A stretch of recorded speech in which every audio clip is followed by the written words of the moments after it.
Let's start with the bad arguments. What are some of those? I mean, the sort of arguments you say you would find in Richard Dawkins when he says something like, evolution answers the question of existence. That's actually something he says. I mean, you realize there that you're dealing with category errors so profound that they verge on the infinite. So those are bad arguments.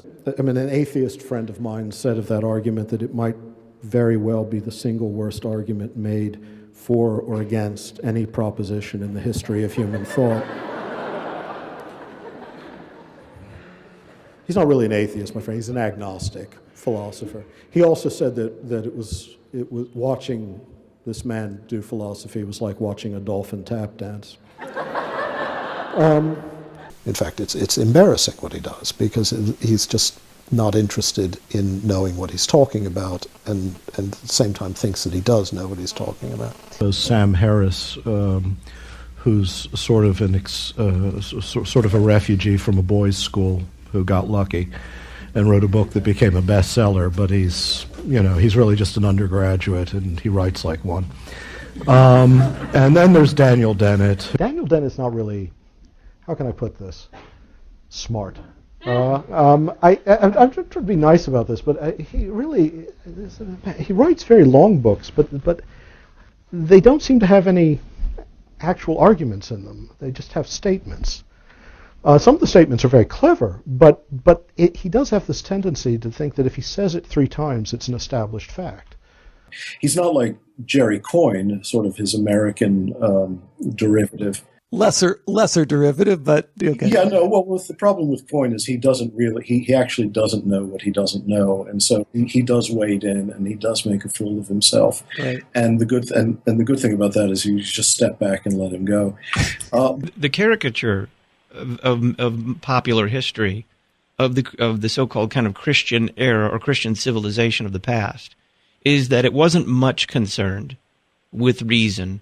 It was concerned with what is kind of portrayed as its opposite, that is faith. How would you correct that picture? Well, first, you can only cling to that picture of the past if you scrupulously avoid knowledge of the past. It's a childish sort of finger paint daub of history. Writing about the new atheists was convenient because it meant not having to construct straw men. They more or less built themselves out of straw. So then what's new about the new atheists? Their books are really bad. But I have nothing against atheism as such. It is specifically this sort of willfully historically ignorant, inadvertently philosophically incompetent, and rhetorically vicious atheism. Naturalism would be a logically coherent, at least a logically plausible comportment towards reality if the universe didn't exist. Unfortunately, it seems to be doing exactly that, existing, that is. And he wrote that book on that first book he wrote, Map of Meaning, and that was the typical thing that you get from psychologists who just throw everything into the same sandbox and then stir it up.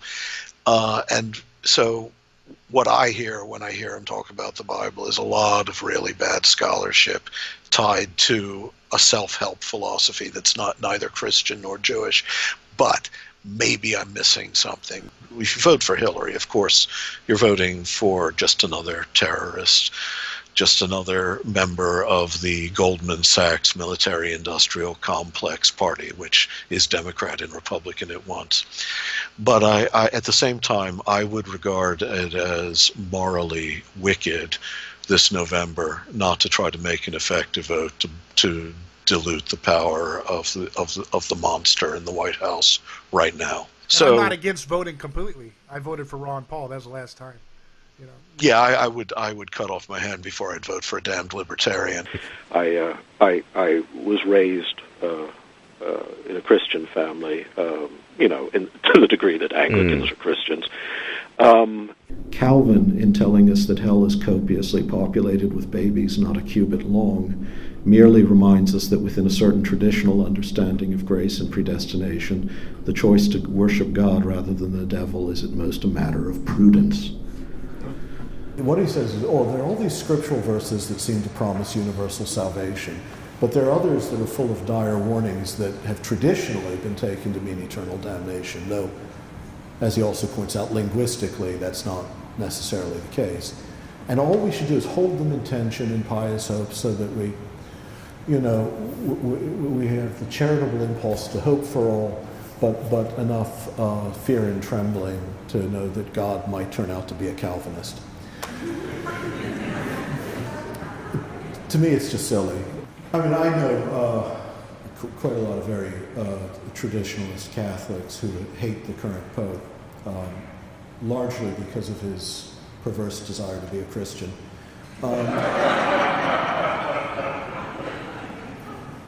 If you want to be a theologian, don't be a Thomist. Don't be a Bartian. Don't be a Paulinite. I chose the Thomists first just to be provocative. But, Please don't bring up the toll houses stuff. I'm not interested in Orphic Gnostic nonsense.